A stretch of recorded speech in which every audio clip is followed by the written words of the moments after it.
What's good, everybody? We are here on the Sunday morning of the men's final at the US Open.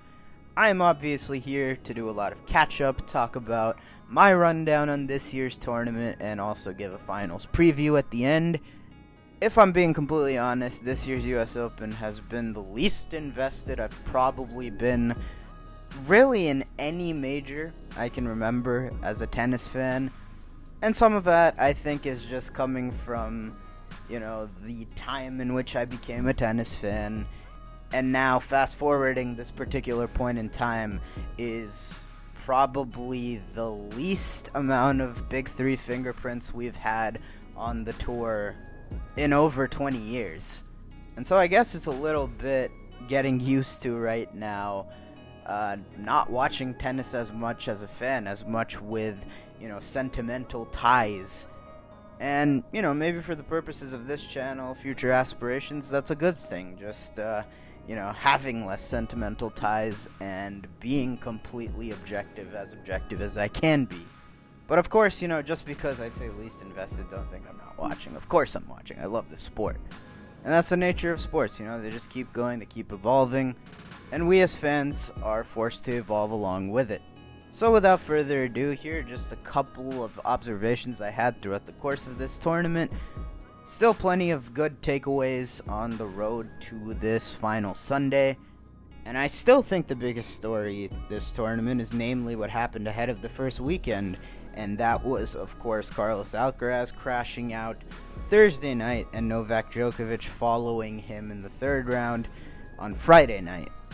And starting with Alcaraz, on my podcast, he was actually my title pick, and boy, was that a whiff. I mean, the most obvious takeaways from this match, from his summer post-Olympics, it is obviously that you feel that he's burnt out, and I did not expect that to be the case. I thought even given what a rigorous, taxing, albeit winning summer it was for him, I thought, he'd taken enough rest. He'd hardly played just the one match on North American Hardcore. I thought maybe the energy levels would be back to enough where he could make one push for New York. But certainly that was not the case. I think it was most telling in the loss to Bodic, where, it being in straight sets, the body language, I think, was most telling. He wasn't pumping himself up much at all, aside from a couple fleeting moments in the third set. And, this isn't the first time Alcaraz has done this in general, but certainly this season, a couple of times, even in his winning runs at Roland Garros and Wimbledon, he was kind of tempting fate. He was flying a little too close to the flame, and certainly this year he was less efficient in the slams than last, even though he was able to find the goods, dig himself out of trouble in the nick of time. Last two matches at Roland Garros, third round against Tiafoe at Wimbledon. And because of that, I still thought, up until he was broken at 4-all in the third set, that at some point the Alcaraz surge was going to come, and it just never came. And, when you get into those positions as often as Alcaraz did this year, you're just bound to get to a match where you just don't have it that day, and he certainly didn't. And to his credit, Botic van de Zandschulp played the tennis, that put him on the map at this very tournament 3 years ago, making the quarterfinals of the US Open in 2021. Kept applying the pressure anytime he got to attack, hitting really hard, deep. His retrieval in this match also was tremendous. Just seemed like he had Alcaraz, who, was low on fuel, kind of scratching his head for ways to finish points. And yeah, for a guy that had been sent into this tailspin by that mammoth choke against Holger Rune last year in the Munich final, he was rock solid when it came time to close. When it came to the clutch moments in this match, he came through every time. And despite how the tournament ended for him, no doubt still one of the biggest upsets in recent memory, even taking into account that, this type of loss is becoming of a player of Alcaraz's age when you zoom out. Just so happens, obviously, Carlos Alcaraz is no normal 21-year-old, so added scrutiny there. But in the macro, beyond the fatigue, Alcaraz just did not bring his best tennis. He did not really come to play on non-Indian Wells hardcourt this season. He was poor in his Australian Open loss to Zverev, and he was very, very bad in his 3 matches on North American hardcourt this summer. This summer, tennis-wise, I do think he did a lot of great things. The serve in particular, I thought looked more fluid. And despite not being as good day-to-day on average as he was a year ago, zooming out, you would still take this season, of course, just because of the 2 majors. And this year, in the majors, he probably reached his highest, apex to this point in the Wimbledon final and how he played then. But I'm sure, everybody would like to see him get back to being better day-to-day as he was a year ago.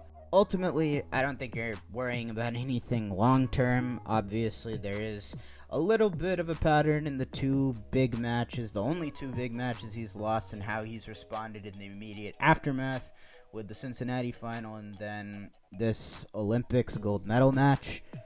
But, given the fatigue, he was flat emotionally and just with his play.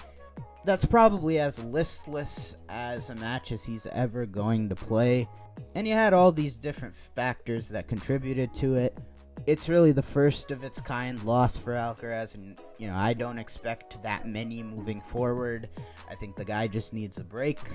Maybe I saw on Twitter Laver Cup could be a great destination for him, bask in the camaraderie, regain some positive feelings, and use it as a launching pad to finish the season strong.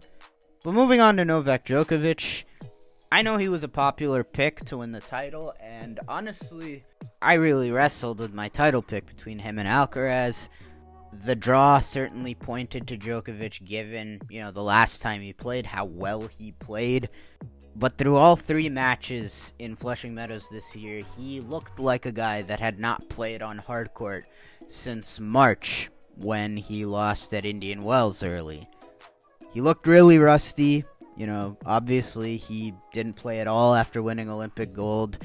Made a business decision, probably still worth it, reaping the rewards and adulation from, the entire nation of Serbia after winning that Olympic gold. But, first 2 matches, it was the lowest first serve percentage of his career, I think. Both those 2 matches, under 50% first serves. The normal Djokovic solidness from the baseline, not there at all, leaking errors. And, of course, third round against Popyrin, double faulted 14, 15 times.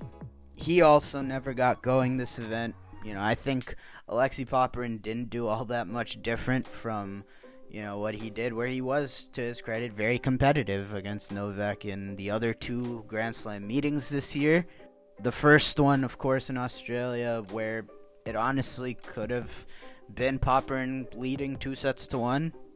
This time, Djokovic even worse than, an already not great version of him in Australia. And Alexei Popyrin, to his credit, held his nerve, really stepped up and was bold when Djokovic still could have mounted the comeback in the 4th set, and this time was able to get over the line. For Novak at this stage in his career, you look at the bigger picture always. A lot of us are saying during the Olympic final, it looked like Djokovic was ready to, destroy his body in that Olympics final. Even if it meant not being able to compete at his best at this U.S. Open, which, he said he was healthy, but maybe, the after effects were still lingering. But, I think it's pretty clear that was his main priority this season. The fact that he got it, can you really say, there's that much that can be considered disappointing the rest of the year, maybe the rest of his career?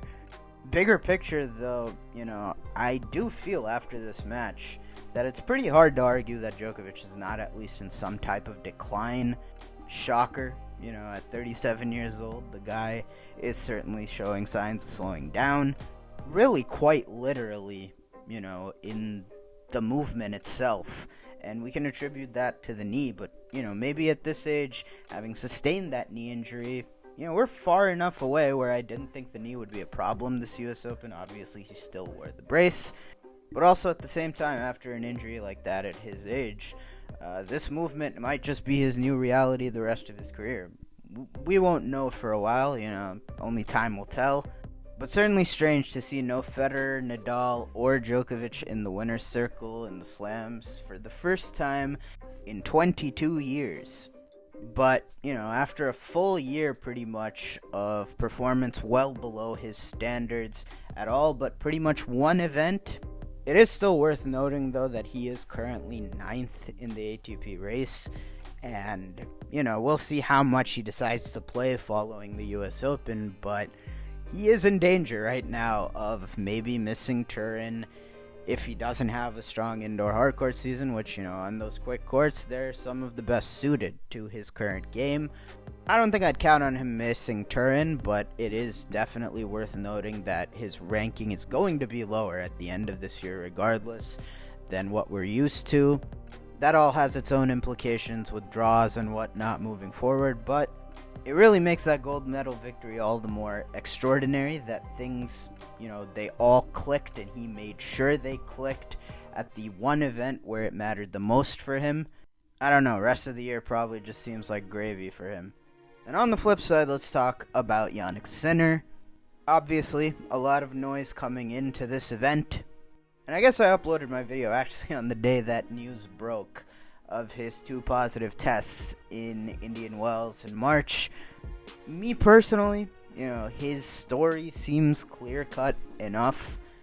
It really does seem like a process thing, the reason why Sinner was exonerated of any wrongdoing in this case, because, they were able to zone in on the cause immediately and sort of appeal the provisional suspension that would be coming his way. That does seem to be the one distinguishing trait of Sinner's case when you compare it to other significant positive doping cases in tennis. And I do also find, another compelling piece in his favor being the Marco Bartolotti case, one of the lower ranked, mainly double specialist Italian player who also tested positive for Clostebol. And similarly, he was cleared of any wrongdoing after 2 months. Similarly, the case wasn't really made public until it was completely resolved. At the same time, I do understand, people who are going to raise an eyebrow of why this substance was in the possession of the world #1 tennis player's physio, especially with it being an illegal substance elsewhere outside of Italy. You would think the team would just be more precautionary when, handling such a high-profile athlete. But that's a real quick, my 2 cents on this case. I give the benefit of the doubt to, those involved in investigating and Jannik Sinner and his team's explanation. But, on the tennis court, ever since he was down a set and a break to Mackie McDonald in the first round, he has really remained unbothered. And, while not at the 10 out of 10 maybe that he was at the beginning of the season, an 8 out of 10 right now from Jannik Sinner is more than cutting it.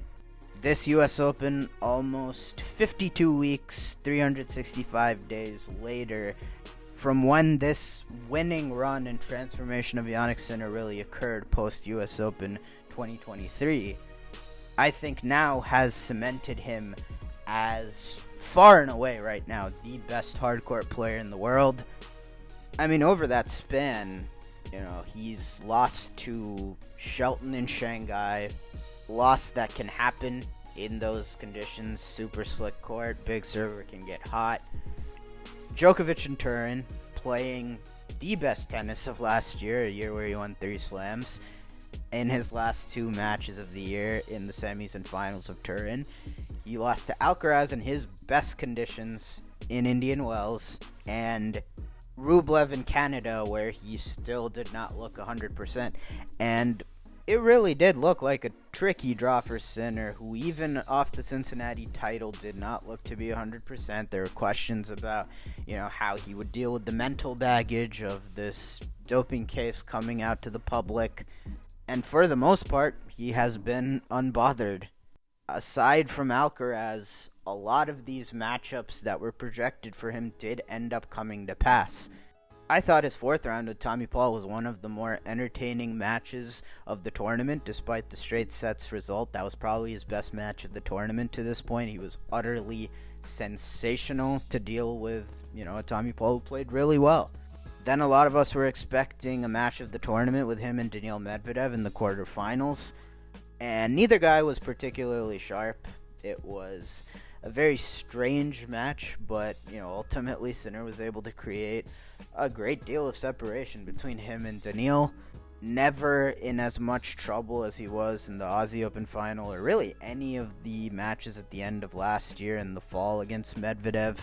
And after clearing that hurdle, despite not playing his best in the semis, still some entertaining points. And regardless, Jannik Sinner on cruise control even is a hefty favorite to win this title after he cleared that quarterfinal. And spoiler alert, I think he's very, very likely to get his second major under his belt today. And if he does so, obviously he's pretty much locked to finish this year number one. And you'd have to say he's closing in on probably the best non-Big Three season of this century, with the fall hardcourt season, indoor hardcourt season coming up, where obviously he proved his chops last year, where he is likely to build on it and only add to the accolades. So all of that is what's on the line today for him. That's what's to gain. And like I said in my Alcaraz post-Wimbledon is he an unstoppable force video, Jannik Sinner, by winning the US Open, can completely flip this conversation back on its head, and he looks poised to do exactly that. Elsewhere this US Open, let's talk about the Americans. Obviously a lot of noise being made around it being at the US Open. 21 years and counting for our last male major champion, Andy Roddick, at the O3 Open. We have heard it ad nauseum. This is also Taylor Fritz representing the first male American finalist at a major since Andy Roddick at Wimbledon 2009. So let's start with him. Let's start with Taylor. I will always have an axe to grind because, to no fault of his own, he was at the right place at the right time at Indian Wells in 2022. But putting that aside, Taylor Fritz definitely seems to have leveled up this tournament in particular. I was very, very impressed of especially his run to the semifinals. He absolutely thrashed Matteo Berrettini in a match that, I was expecting to go the distance. Berrettini, best of five, very, very rarely is taken care of, so easily. And there really seemed like there was nothing he could do to put a dent in Fritz that night. From a set down, he beat Casper Ruud and did it pretty convincingly as well. And then, quarterfinal against Alex Zverev, where I thought, I went in predicting a Zverev win, revenge for that Wimbledon match. But, Fritz only did it even more convincingly this time. For someone who in the past you haven't always trusted his noggin, his inner game per se, he really stepped to the plate. He was the one that was proactive. He was the one that teeing off, taking advantage of Sasha Zverev's passivity throughout the match. And, it must be said, throughout the course of this tournament also, this is the best I think Taylor Fritz has ever volleyed. Forecourt stuff has never been his forte. But, at the end of this season now, Taylor Fritz, who prior to 2024, the stat was he was 0-11 against top 10 guys in majors. And even last year, where, the last 2 years where he's gotten incrementally a lot better, you could still say he had underperformed in majors. This year, however, that trend, he is now 4-2 against top teners at slams this season, and his losses are a whole lot more acceptable. It's a quarterfinal loss to Djokovic, fourth round loss to Casper Ruud, quarterfinal loss to Lorenzo Musetti, was on fire this summer. Still probably a match Fritz was favored in, but regardless, not a terrible loss. And now a major final where, I thought the Tiafoe match he was mostly being outplayed, but he was rewarded for superior fitness. And yeah, given how, this draw was shaken up so early, he still went through a pretty respectable path, and I can't say he's not a deserving finalist here. Similarly, also shout out Jess Pegula, someone who similarly has, I think you could say even as a top player the last couple of years, underperformed in majors, but she also really seemed to level up along with the result of her tournament and the last couple weeks for her reflecting it. She played really, really well this tournament. Obviously upset Iga Swiatek, pulled one of the great turnarounds I've seen in recent memories in the semi over Muhova, who was absolutely on fire. And she competed really, really well yesterday against someone, I thought Aryna Sabalenka had her overmatched going in. But Pegula, much better serve now. Seemingly a lot more tactically flexible. And really a tremendous run of results the last couple weeks. If this is the new her, I'm really excited to see what the future holds for her. She very well could continue contending for these majors. As for Frances Tiafoe, as usual, the guy is just different when he's playing on American soil, particularly the North American hardcourt summer. The guy lives for this stretch in the tennis calendar. Seldom see better crowds in the States for tennis than for a Frances Tiafoe match. The guy just knows how to work a U.S. crowd to perfection. And that is why I really do rue the fact that he's not in this final. I know the crowd would have been pandemonium, but them's the breaks. And, Taylor Fritz just outlasted him, really.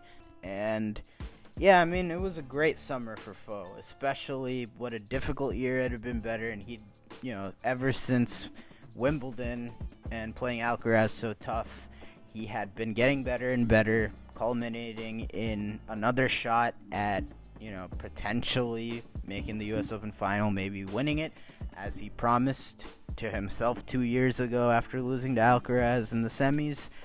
And yeah, up through 3 sets and probably like 80% of the fourth in the semi, this was a phenomenal tournament for Frances Tiafoe.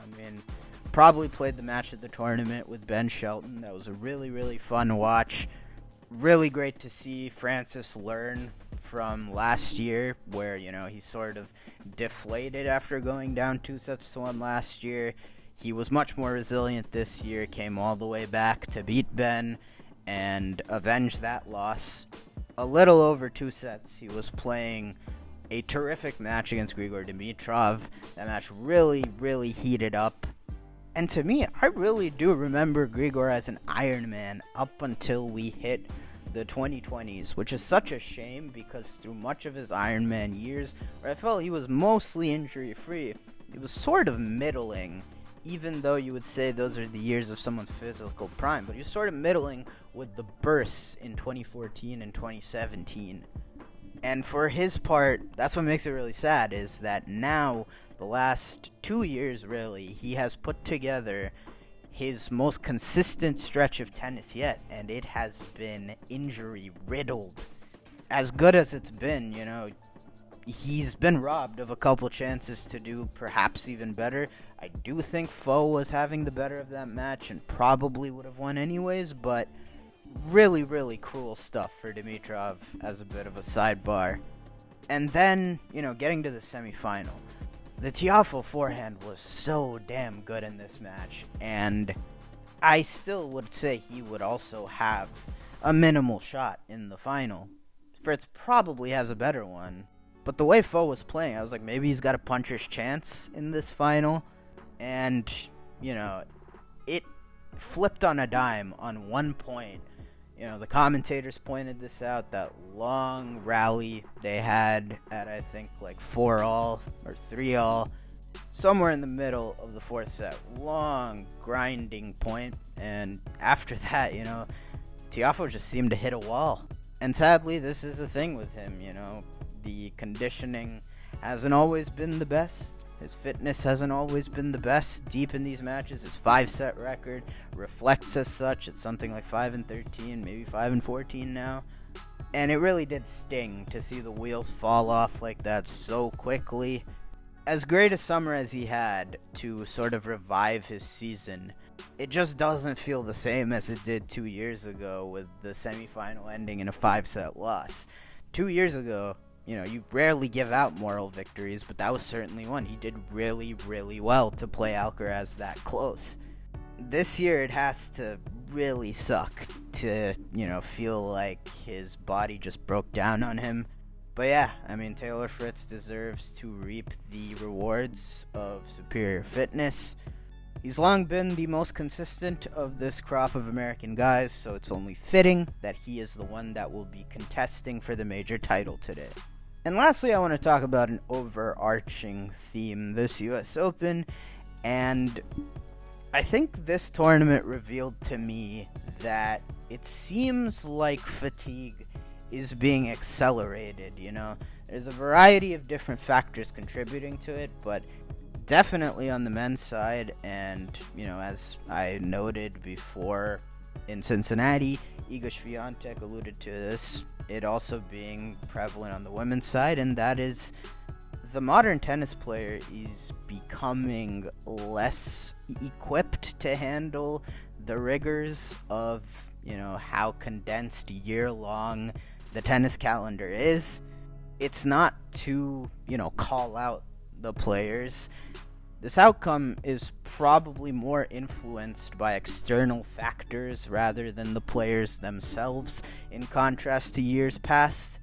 And maybe that's Big 3, Big 4 brain clouding things up, but, that's all I have to go as far as past generation watching tennis. And even Big 3, Big 4 aside, I feel like, the other guys, for much of the heart of the golden era, those guys were able to make it through the season playing pretty much every big event, unless, they sustained some type of injury. But for the most part, being able to perform at least through the US Open, going deep as you would expect. To be fair, though, Rafa oftentimes also, even in his prime, was spent by post-US Open season. Even when he was super young, several times he broke down, had to miss numerous events at the back end of the year. For the Big 3, those guys were doing that pretty much every year until they're aged, around 31 and beyond seasons. Nadal in 2017, that's the last time that his body could take the toils of the entirety of the tennis calendar. Federer, it was 2012. Djokovic, probably 2018, 19-ish. And it was after that point where those guys had to start picking and choosing their spots, how to schedule differently, and prime themselves for peaking at the majors. And just for comparison with, Alcaraz, I said I didn't expect him to be burnt out, and, maybe it's these type of preconceived biases that have been established that made it as such. But a good comp for his summer is Nadal's of 2008, and I know for a fact at that point Rafa had racked up a lot more matches by the US Open. Alcaraz, to a certain degree, already does kind of pick and choose his spots on his schedule with, not playing Monte Carlo a year ago, not playing Rome in 2022. I know this year Monte Carlo and the rest of clay court season was more by, he's forced into it by injury. But for perspective, heading into their loss at the US Open, Rafa Nadal in 2008 was 75-8. Carlos Alcaraz heading into his loss this US Open was 39-8. And this isn't, to pick on Carlos or something. It's just, an illustration of how we got to a point of burnout and fatigue. And yeah, the Big 3 are aliens. Maybe you shouldn't make that comp with anybody. But even for that next tier of guys in, past generation that I watched, I felt like I still saw, for the most part, the same names at the back end of these big events, pretty much from the beginning of the year to the end of it. And yeah, let me just go over some of the contributing factors there. I think stylistically the game is going in a direction which, sees players being more injury prone. It does seem like, power tennis is where we are trending. And, with all these different types of balls used on tour. I think that is certainly putting a toll on players' bodies, and that's probably what I attribute most of this to, along with a lot of the top people in both the men's and women's game at this point being relatively young, I guess this would be less so with an Alcaraz or a Sinner because they've been ahead of the curve with physical development at their age. But for guys like Holger, a Jack Draper, guys like that are no stranger to their body breaking down on them throughout the course of the tennis season, you expect people like that, to get physically stronger, more resilient to the toils as the years go by. In terms of physical development, Alcaraz is an outlier. It took time for Sinner as well to get to this point. But yeah, all in all, just an interesting trend I wanted to point out. It's no shade, it's probably smarter being a professional athlete, being a professional tennis player. It definitely is testing the boundaries of human capabilities. And yeah, if you have certain prizes in mind, scheduling smartly, listening to your body for any, nicks that you might be able to play through, and sitting it out, you can't really slight anyone for that. That's just smart. But as for this final, I kind of view this as a Sinner playing a Sinner light type deal. A lot of these guys' strengths are exactly the same. They're both such tremendous ball strikers, as good as they come from the back of the court, except, Sinner just kind of does everything at least a little bit better than Fritz. And those pretty much sum up my thoughts on the match. So I've seen that type of thing happen before.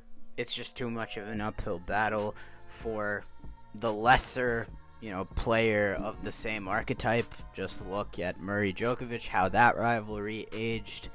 I've kind of given my thoughts away on, both these guys' form throughout this tournament. Even Sinner, I think, in cruise control, should have this. Plus, first Grand Slam final nerves are definitely a thing. They hit Sinner, back at the beginning of the year in Australia. And now he's been there, done that. Fritz, it would be hard for the moment to not influence him a little bit. And if he doesn't get off to a good start, I can't see him coming from behind.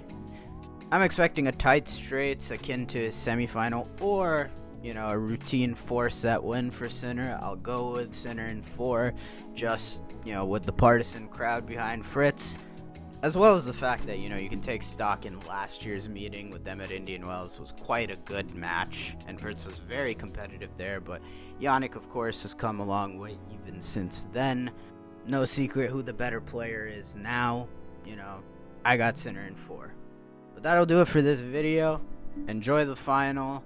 I'll see you guys on the other end of it to put a bow on this US Open. If you made it this far, know it was a long video. Thank you so much. I hope that you enjoyed. Really appreciate you for watching. And of course, I will see y'all in the next one.